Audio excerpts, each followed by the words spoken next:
My name is Rachel Monroe. I'm 34. And for 12 years, I was my sister's unpaid nanny, housekeeper, therapist, and emotional punching bag. But the night she introduced me to her rich friends as our live-in help, bless her heart, I stopped being her servant and started becoming her reckoning, the guest house prison. It started innocently enough. Back in 2012, my sister Vanessa called me in tears. "Rachel, I'm drowning. The twins are 6 months old. Jason's traveling nonstop. I can't sleep. I can't think. Please, just come stay with us for a few weeks?" I said yes. Of course I did. I'd always been the responsible one, the daughter who got straight A's.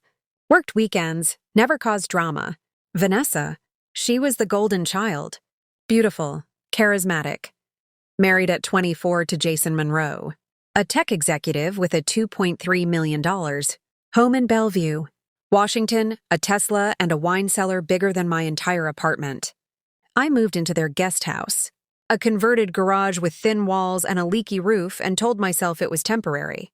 But a few weeks turned into months, then years. I never got paid, never got thanked, just expected. By year 3, I was waking up at 5 a.m. to pack school lunches, driving the girls to ballet, soccer, and therapy. Yes, therapy. Vanessa's parenting style left them anxious and clingy, cleaning the main house while Vanessa slept off hangovers.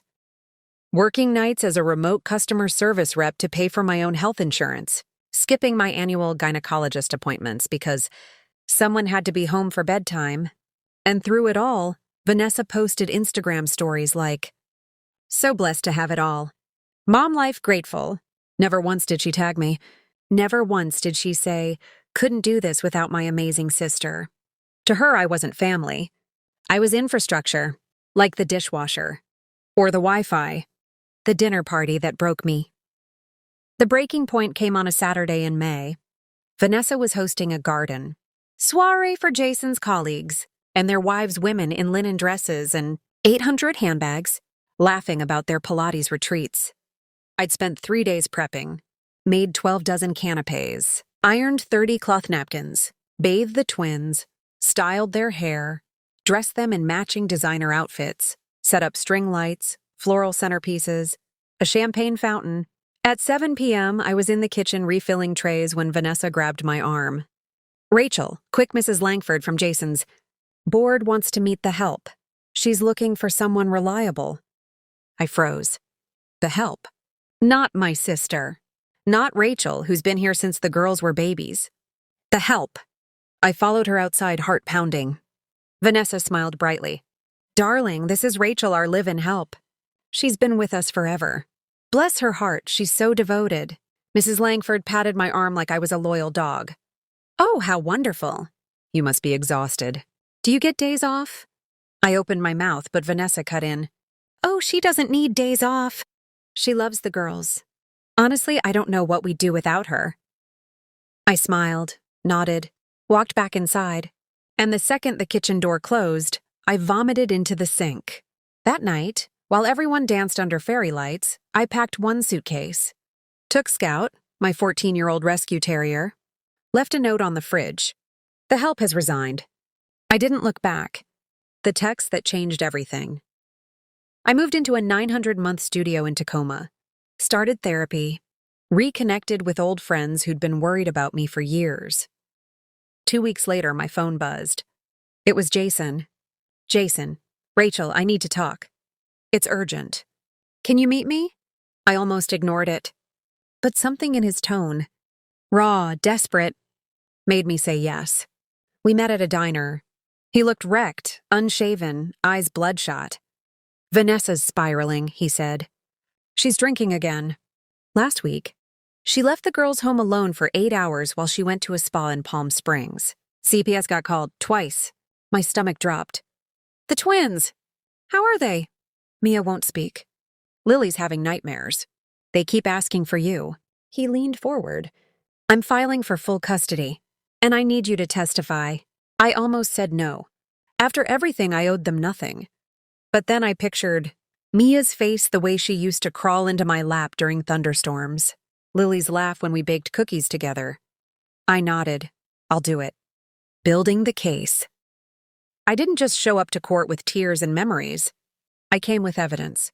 Over the next month, I gathered everything. Text from Vanessa. Can you handle bath time? I'm meeting girls for cocktails. Don't let the girls call me mom in front of Jason's boss. It's weird. Photos I'd secretly taken.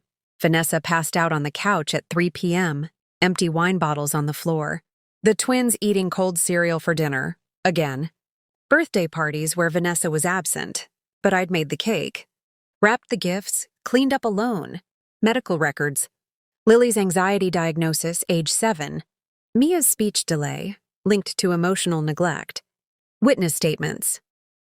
The pediatrician. Rachel was the only parent who showed up for appointments. The school counselor. The girls referred to Rachel as my real mom in therapy. And then, the final blow. I found a private Instagram account Vanessa used for her real life no kids. No responsibilities, just her, Jason's credit card, and luxury resorts. One post, dated the day CPS visited. Finally free. Spa day in Scottsdale, self-care queen, no kids allowed. I printed it. Highlighted the date. Added it to the file. The courtroom reckoning. Family Court, July 12th. 8:45 a.m. Vanessa showed up in a designer suit, hair perfect, makeup flawless. She didn't even look at me. Jason sat stiffly beside his attorney. The twins weren't there, thank God. The judge ordered closed testimony to protect them. Then it was my turn. I walked to the stand, heart hammering, but my voice, steady. Under oath, I told the truth. I raised those girls from infancy. I changed their diapers, soothed their fevers, held them when they cried. Vanessa was physically present, but emotionally absent. She treated motherhood like an accessory, something to post about, not live. Vanessa's lawyer tried to paint me as bitter, jealous, overstepping. But then Jason's attorney played the audio, a voicemail Vanessa left me in 2020. Rachel, if you're not here by 6, don't bother coming back. The girls don't need 2 moms. They need a maid. The courtroom went silent. Then the judge spoke. Ms. Monroe, do you have stable housing? Yes, Your Honor. Employment? Full-time remote job. Health insurance, savings. And your relationship with the children? They call me Aunt Rachel, but in their hearts, I'm Mom. Vanessa finally looked at me. Her eyes were wide, terrified. She'd never imagined I'd fight back. She thought I'd disappear quietly like I always had. But I wasn't the help anymore.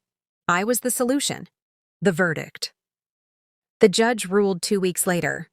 Given the pattern of emotional neglect, inconsistent caregiving, and documented substance use by the biological mother, and the consistent, nurturing, stable presence of Ms. Rachel Monroe, temporary legal guardianship is granted to Rachel Monroe, effective immediately. Full custody hearing in 6 months. But unless significant rehabilitation occurs, this arrangement will become permanent. Vanessa screamed. Literally screamed. You can't do this. They're my children. The bailiff escorted her out. Jason hugged me, tears in his eyes. You saved them. That night I picked up Mia and Lily from foster care. They ran to me, sobbing. Don't leave again, Aunt Rachel. Lily begged. You're our mom, Mia whispered. I held them so tight, and for the first time in 12 years, I wasn't invisible. I was everything. The new family. Today, we live in a cozy 3-bedroom house with a fenced yard. I homeschool the girls 2 days a week. We have movie nights, garden together, and go to therapy as a family. Vanessa? She's in rehab. Trying, but visitation is supervised and only if she's clean. And Jason? He pays child support. Visits every Sunday. Says he's grateful I saw what he was too blind to. As for me, I deleted every photo of Vanessa from my phone. Unfollowed her on social media. Changed my last name back to my maiden name, Carter, the name I chose. Because I'm not Monroe's help. I'm Rachel Carter, aunt, mother, survivor, and the woman who turned 12 years of servitude into a legacy of love. If you've ever been used, erased, or treated like furniture by your own blood, know this. Your loyalty is not a weakness. It's a superpower. And when you finally stop giving it to those who don't deserve it, you become unstoppable.